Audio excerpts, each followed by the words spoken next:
Madame, Monsieur, rebonsoir. Merci de votre fidélité renouvelée à la télévision Futur Média. Je vous retrouve pour Soir d'Info. La suite, nous recevons ce soir Madame Fatou Ndiaye Blondin Diop. Bonsoir, Madame. Bonsoir. Vice-coordonnatrice de la plateforme Avenir Sénégal Bignubug, avec vous, je le disais tantôt, pour parler de l'actualité politico-judiciaire. D'abord, votre réaction sur cette journée épique à Ziguinchor, ces tensions notées, ces heurts qui ont éclaté entre manifestants, des partisans d'Ousmane Sonko et les forces de l'ordre. Comment appréciez-vous toute cette situation malheureuse? Oui, effectivement, on va d'abord commencer par s'incliner devant le décès du policier qui a perdu la vie, semble-t-il, au cours de ces événements. C'est un accident causé par un char qui reculait. Tout à fait. Voilà. Et dire qu'il y a une trentaine de blessés, parce qu'on oublie souvent les blessés.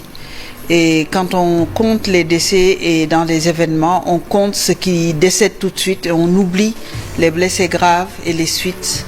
On oublie aussi les blessés psychologiques. C'est tout aussi grave. Non, les blessés graves qui surviennent après. Oui. Après, on arrête le décompte le jour ou les jours qui suivent. Oui. Et souvent, il y a des blessés qui gardent des séquelles physiques, des séquelles psychologiques tout aussi graves. Donc, c'est ce que je voulais souligner.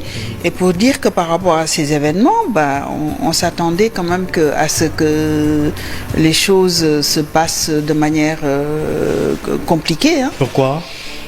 Parce que les autres fois, quand Ousmane Sonko avait bien voulu aller répondre, un accueil, il lui a été réservé la bunkérisation de son quartier pendant des jours avant et des jours après.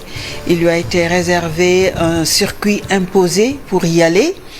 Il lui a été réservé au retour même de l'audience le fait d'être aspergé, son véhicule cassé, vandalisé par des forces de défense avec un liquide aspergé directement sur sa personne, du jamais vu dans le Sénégal. Oui. Il lui a été aussi réservé au cours du procès la non-acceptation de son certificat médical, des juges très prompts à aller en appel sans respecter les délais et tout un tas de conditions qui fait qu'aujourd'hui ce dossier ne respecte pas les procédures normales réservées à un conflit qui oppose un citoyen à un autre. Oui. Parce que ce soit le procès de Mame Mbaye Niang, que ce soit le procès de Adji Sarr, le dénominateur commun, c'est dès lors que Ousmane Sonko est impliqué, tout ce qui se passe avec le procès. Et c'est ça qui amène aujourd'hui une espèce d'anticipation par rapport à ce qui pourrait arriver. Alors, qui va loin. On va essayer d'être factuel, si vous le permettez, Madame Fatou Ndiaye Blondin. Vous parlez tout à l'heure du procès en appel contre Mame Mbaye Niang, mais aujourd'hui, par exemple, ce qui s'est passé à Ziguinchor, on peut s'arrêter là-dessus, parce que c'est grave dans la mesure où il y a eu mort d'homme et plusieurs blessés, vous le rappelez. Comment on en est arrivé là? Je rappelle tout de même qu'il n'y a pas eu d'ordonnance de prise de corps, on est encore loin de tout ça. Si, ça faisait partie du verdict. Ça faisait partie du package pour aller en procès. Quel package? C'est-à-dire que ce procès criminel, de ce que j'ai entendu, je ne suis pas spécialiste. L'ordonnance de prise de corps, je ne suis pas spécialiste. Oui, mais justement, voilà. En fait, aujourd'hui, il n'y a pas d'arrestation de Ousmane Sonko, il n'y a pas eu, encore une fois, une ordonnance de prise de corps, ça c'est le président... Alors pourquoi des blindés parce que, partout? Justement, c'est la question que c'est là où je voulais en venir. Alors pourquoi des blindés à Dakar? Comment on en est arrivé à cette situation? C'est ça la question. Pourquoi Dakar s'attendait à être bunkérisé si Ousmane Sonko était là? C'est pas que les partisans de Pastef. Je viens de discuter avec une personne qui travaille ici, qui se pose la question comment elle va rentrer. Et pourtant, ça se passe à Ziguinchor. Donc, on a créé une situation spécifique dès lors que Ousmane Sonko est dans une affaire. Et pour éviter les troubles à l'ordre public, vous pensez que dans un pays normal, on ne peut pas avoir un dispositif sécuritaire pour parer à toute éventualité? On va s'arrêter à un pays normal, parce que le pays normal, c'est pas un bout de chaîne qu'il faut chercher la normalité. C'est bien avant.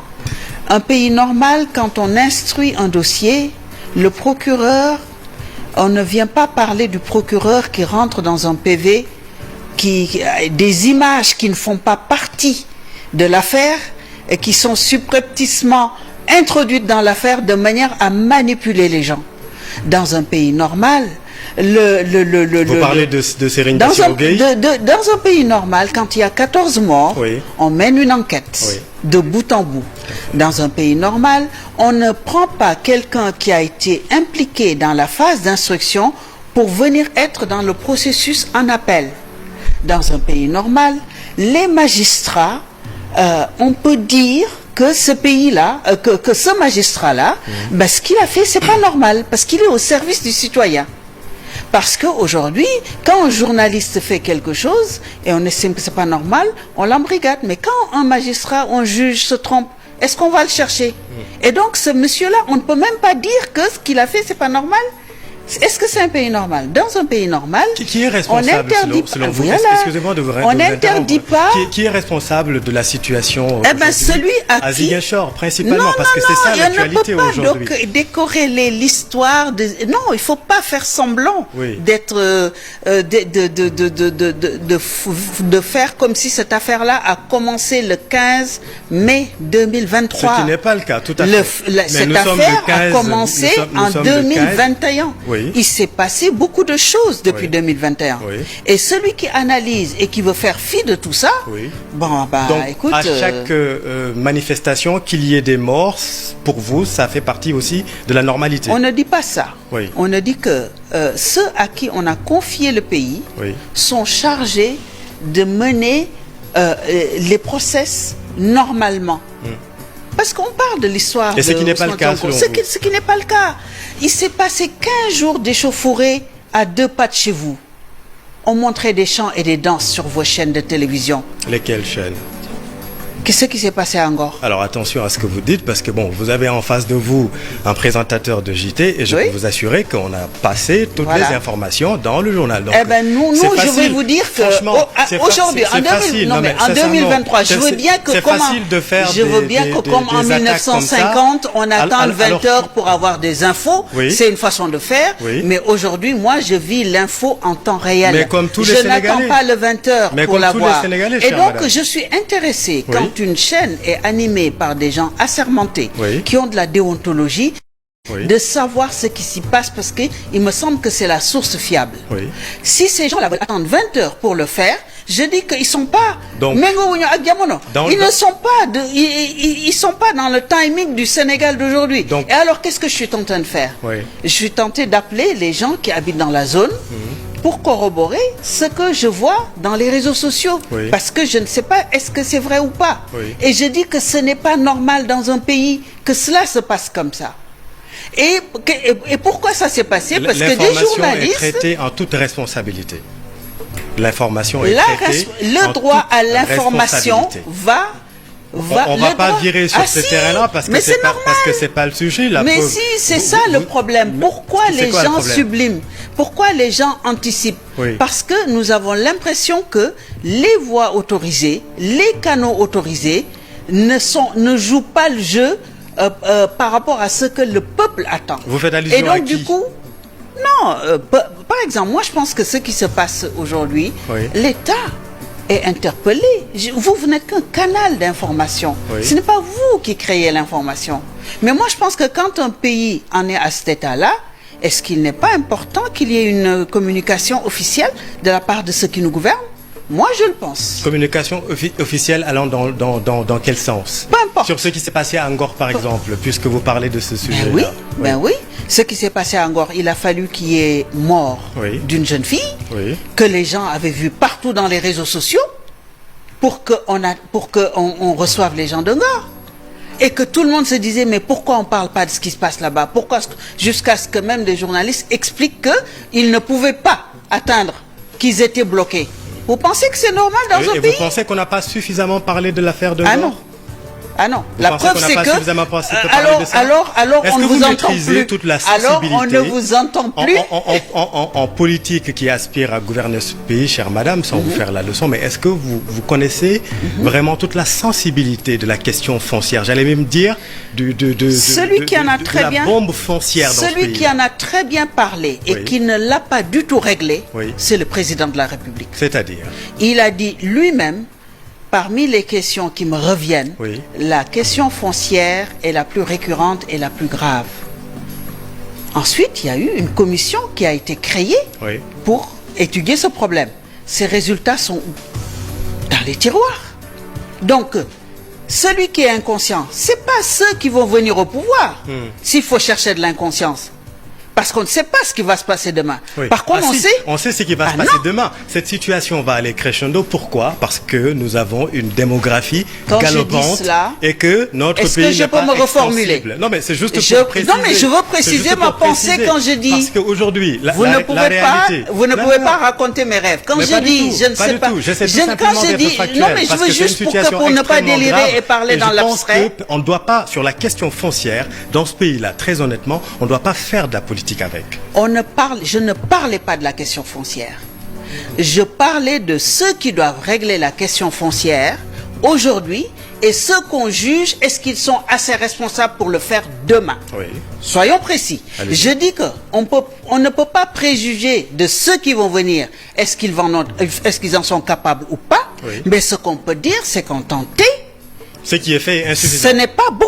Ça ne marche pas. Très bien. Je ne dis pas que c'est pas fait, mais je dis que ce qui est fait, visiblement, les résultats sont loin d'être, on est loin du compte. Tout à fait. Et c'est de ça que je parle. Oui. Et que la question aille jusque la Parce table. que je suis de Mour, alors si vous voulez parler de la question de l'affaire foncière, Mour 4, on sait de quoi il s'agit. Et que la question aille jusque devant d'aille dans le bureau du président de la République. Tout ça, c'est des questions qu'on peut aussi se poser, puisqu'il y avait peut-être beaucoup d'autres autorités qui pouvaient s'occuper de cette question-là. On va revenir quand même sur ce qui aujourd'hui est le fil rouge de l'actualité et qui est parti pour le rester dans les mois à venir.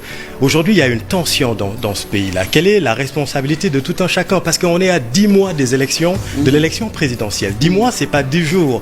Comment, aujourd'hui, arrêter cette spirale négative? En disant, non, je ne suis pas candidat pour un troisième mandat. Vous? En disant non, Oui. parce que moi, je n'ai aucun mandat. Oui. Donc, il ne s'agit pas de moi. Oui. Quand on dira cela, vous verrez que tout. Vous parlez de qui? Que le président de la République? Bien sûr. Oui. Bien sûr. Dites-le pour il faut qu'il répète en 2023 Oui. ce qu'il nous a dit en 2016 et qu'il nous a répété urbi et orbi partout, à l'intérieur, en faisant des métaphores dans la religion, en tout, qu'il répète qu'aujourd'hui, parce qu'aujourd'hui, nous en sommes à un point où tout ce qui se passe, on voit dans l'arrière-plan. C'est pas seulement le conflit entre personnes. Oui. C'est pas seulement F24 qui demande. C'est de se dire, tout ce que nous vivons comme difficulté, il y a un point commun. Quand on a discuté dans F24, il y a beaucoup de choses. Il y a les prisonniers. Mais qu'est-ce qui amène des centaines de prisonniers dans un seul parti? On n'a jamais vu ça au Sénégal. Il y a d'autres faits. Des gens, le code modifié, électeurs, citoyens, électeurs. Qu'est-ce qui amène tout ça? Voilà, des gens qui ont eu, comme Khalifa, qui ont eu des condamnations qui traînent encore. Oui. On ne sait pas jusqu'où ça va. Oui. D'autres personnes sur qui, comme Détié et tout ça, on ne sait pas à quelle sauce ils vont être mangés. Oui. D'autres personnes qui peut-être n'ont rien, mais le parrainage, on ne sait pas qu'est-ce que ça va donner. Oui. Il y a une incertitude totale sur le Sénégal de demain, c'est la loi, hein. avec quelqu'un qui tient la main Oui. pour mettre le feu aux poudres ou mettre de l'eau et arrêter l'incendie. Le cadre pour discuter de tout ça, n'est-ce pas le dialogue appelé par le président de la République? Alors, le dialogue, il pose problème aujourd'hui. Parce Pourquoi? que pour parler, il faudrait que moi, je vous connaisse. D'abord, peut-être que si je sais rien de vous et que vous me demandez à ce qu'on parle, je vais venir et avoir une présomption d'honnêteté Oui. et de capacité. et que ce que nous aurons conclu va être effectivement appliqué. Oui. Mais si ce cadre-là a été dévié 2 fois, la 3e fois, ça pose problème. Donc on ne peut pas dialoguer. On en est là. Nous sommes dans un pays qui s'appelle le Sénégal où on ne sait plus dialoguer.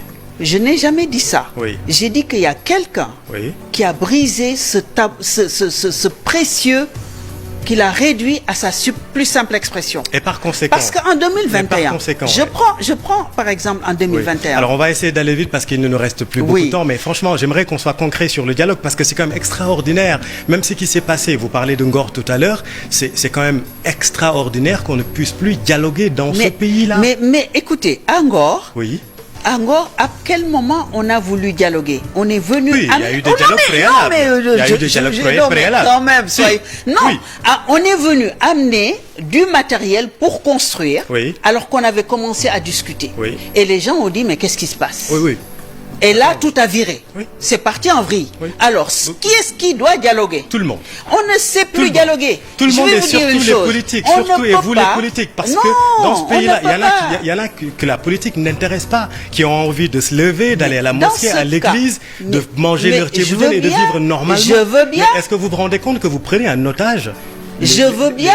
La preuve, c'est que vous, quand vous allez pour informer, on vous lance des gaz lacrymogènes, on vous dit les journalistes, arrêtez-les. Mais alors, il n'empêche, on va rester objectif et on va pas se laisser intellectuellement, il est irrecevable de dire que ce pays, c'est l'opposition qui fait et qui défait. C'est pas mon propos.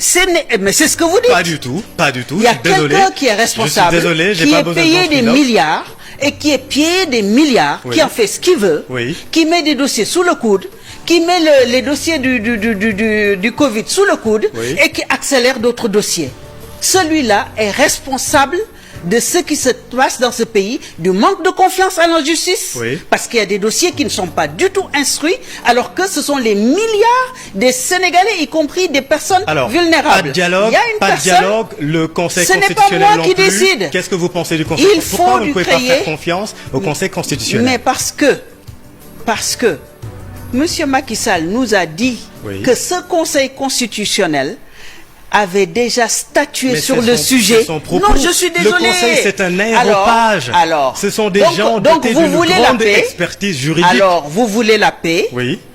Mais, Sam Diko, la parole donnée, vous voulez qu'on laisse tomber en allant, qu'on le sacrifie à l'autel de la paix? Ça ne peut pas marcher. C'est ce que vous venez de dire. Mais la paix, la paix ne vaut-elle pas tous les sacrifices? Parce que c'est là la confiance. Quand vous me dites quelque chose et que je vous crois, ici, chez nous, on n'avait pas besoin de signer. On n'avait pas besoin d'un arbitre. Quand celui qui a écrit la Constitution et celui à qui c'est destiné viennent partout nous rassurer et nous font même adopter un projet de société, il n'y avait pas de problème de dialogue. Au nom de la paix, vous n'allez pas dialoguer. Au nom de la paix, nous avions accepté. Quand ils reviennent sur leurs paroles et vont juger et vont chercher d'autres personnes, leur dire ce que j'avais dit, je veux m'en sortir. Trouvez-moi les subterfuges pour aller raconter autre chose aux Sénégalais. Nous disons non. Dernière question. Respectez votre parole, on vous fera confiance et nous viendrons au dialogue. Respectez d'abord votre parole, il y aura la confiance et il y aura le dialogue. Sans cela, nous estimons qu'il n'y a pas les conditions. Ce n'est pas le dialogue le problème. C'est les conditions du dialogue qui ne sont pas en place. Qui ne sont pas réunies. Ceci dit, il n'y a pas de dialogue parce que aussi, on se parle, je dis, je veux dialoguer. Vous pensez que ça, c'est un dialogue? Alors, dernière question sur la journée de demain. À quoi peut-on s'attendre et quel appel à la paix lancez-vous? Non, mais moi, ce que je veux dire par là, c'est que la situation est suffisamment compliquée pour nous. Tout à fait. Parce qu'à partir du moment où, dans un dossier... C'est qui nous? C'est qui nous? Pour tous les Sénégalais. Et plus particulièrement les gens de Yewwi Askan Wi, qui sont avec Ousmane Sonko dans cette affaire. Mais pardonnez-moi, vu le contexte, faire une dichotomie entre les Sénégalais d'un bord et d'un autre, est-ce que ce n'est pas aussi... La preuve, c'est que vous n'êtes pas d'accord avec moi. La preuve, c'est que nous sommes deux. Je vous apporte la contradiction. Je fais mon travail. Ça s'appelle faire mon travail. Je vais faire mon travail, je vous apporte la contradiction. Voilà, donc laissez-moi faire mon travail aussi. Allez-y, voilà, aussi. Mais votre travail, ce n'est pas de disperser le peuple aussi. Ah non, je ne distingue pas le peuple. C'est parce que quand je dis que le problème qu'on a, c'est que c'est dans le fond vous savez, on n'a pas des problèmes superficiels.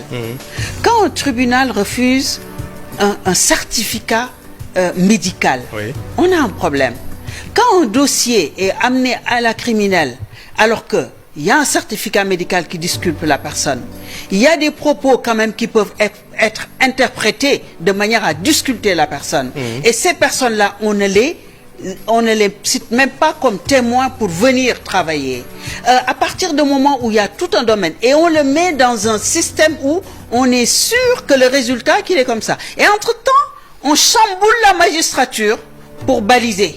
Et vous dites maintenant, faites la paix. Le judiciaire est inféodé à l'exécutif. Exactement, c'est pas moi qui le dis. Je répète les propos de Macky Sall opposant. Oui. Et depuis qu'il est venu, je ne vois rien qu'il ait posé concrètement pour casser son diagnostic d'avant 2012. On va vers un procès éventuel demain. Encore une fois, je répète ma question. Quel est l'appel à la paix que vous lancez? Parce que est-ce que quand même, vous trouvez normal que dans un pays, quand il y a un procès, tout s'arrête? Oui, mais je sais pas, Chérif. Vous savez pas, enfin, je vous appelle Chérif. Allez-y, vous pouvez. Voilà, parce que c'est lui avec qui je parle beaucoup. Oui. Je sais pas, est-ce que vous voyez, les gens voient les colonnes de gendarmes qui arrivent le samedi, le dimanche, quand il y a un procès. Et vous leur dites maintenant, allez faire la paix. C'est le lundi, hein? Le week-end, les gens les voient traverser, venir de Thiès et je ne sais pas où, et rallier Dakar. Oui. Donc eux, ils préparent la guerre. C'est trop dire quand même. Ils préparent la guerre. C'est trop dire. Alors quand ils viennent, ils ne me trouvent pas moi. Cette escalade verbale n'arrange pas les choses. Ah non, ce n'est pas de l'escalade verbale. C'est de l'escalade. Vous savez, on a vécu dans beaucoup de pays. Oui. On a remplacé les médiateurs par la police. Oui. C'est ça le problème du Sénégal. Alors. Et c'est pour ça que je fais le parallèle avec une question qui est une question pratiquement civile. C'est-à-dire que la gendarmerie, la police agit avant que les médiateurs ne viennent discuter. Mais parce qu'ils sont dans le renseignement, et vous le savez mieux que moi, Madame Fatou Ndiaye Blondin, le dispositif sécuritaire monte en gamme en fonction de la menace que vous ne savez pas, que moi je ne sais pas non plus. Et alors, ça vous donne le droit de venir bunkériser un quartier, empêcher les gens de sortir sans document juridique. Ça donne le droit. Est-ce que c'est ça le Sénégal dont on rêve? Non. Parfait. Pour avoir du droit, il faut commencer par la vérité. La vérité des faits, c'est le comportement du régime de Macky Sall dès lors qu'il s'agit d'un opposant, à plus forte raison dès lors qu'il s'agit d'Ousmane Sonko. Et c'est ça qui amène un peu ce climat de tension qu'on ne peut nier, qu'on déplore. Absolument. Qu'on déplore. Absolument. Mais c'est à lui. Les Sénégalais subissent. Mais c'est les Sénégalais qui ne sont pas intéressés par la politique. C'est à lui de faire moins de danse, moins de chants et de s'occuper des vrais problèmes des Sénégalais et de désamorcer la bombe au lieu d'acheter les gens, d'acheter des lutteurs, d'acheter des danseurs, d'acheter des chanteurs. Alors, ce n'est pas ça le Sénégal. Le Sénégal, c'est des populations qui ont besoin de santé, qui ont besoin d'éducation, qui ont besoin de sécurité. Vous n'allez pas vraiment ce soir lancer un appel à la paix ou au calme? Mais je l'ai fait.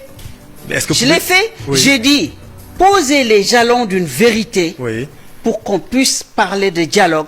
Parce que tôt ou tard, on arrivera au dialogue et on espère que ce sera pas tard. Nous sommes dans un îlot de stabilité, dans un cercle de feu. Est-ce que vous projetez cette image-là? Si jamais le feu, Fatou Ndiaye Blondin, vient de l'intérieur, est-ce que ça ne peut pas être plus grave? C'est pour ça qu'aujourd'hui, cette situation, nous devons tous être responsables, en commençant par nous.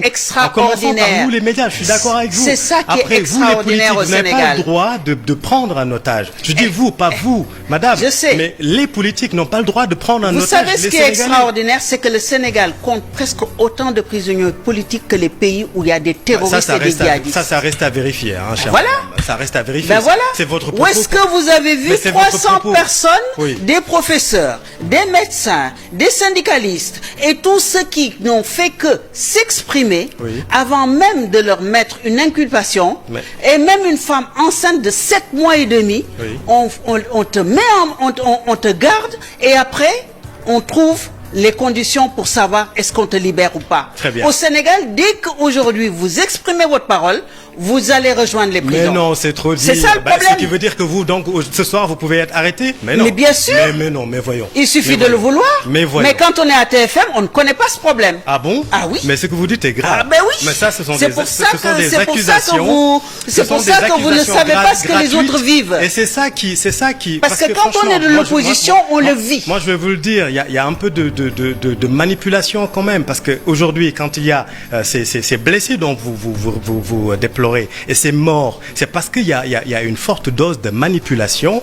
aussi bien dans les chaînes traditionnelles, mais aussi, surtout, dans les réseaux sociaux. Comment le régler? Vous savez comment le régler? C'est extrêmement grave, Vous savez comment le régler? Parce qu'on parle de solutions.